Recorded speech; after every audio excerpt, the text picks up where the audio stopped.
Welcome to Let Me Fix This. Enjoy the video. In this video, I will explain how to open your VW Golf with a key, especially when your remote isn't working.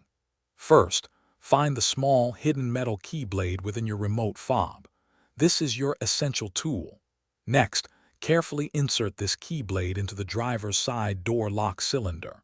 You'll then turn the key clockwise approximately 90 degrees. This action will manually unlock the door, allowing you entry into your vehicle. Sometimes the lock cylinder on your Golf's door handle might be concealed by a small plastic cap. Don't worry, this is normal. To access the keyhole, you'll need to gently pry off this cap.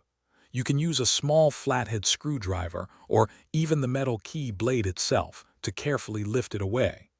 Once the cap is removed, the keyhole will be fully visible and ready for manual entry. If you find that your key doesn't turn easily, first ensure it's fully inserted into the lock cylinder. Sometimes, a slight wiggle while applying gentle turning pressure can help. If the weather is cold, your lock might be frozen. In such cases, a specialized de-icer spray can be very effective.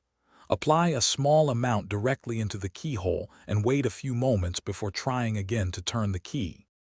After successfully opening your Golf manually, the car's alarm system might activate. This is a normal security response. To disarm the alarm, simply insert your key into the ignition switch. Once the key is in the ignition, turn it to the on position or even start the engine.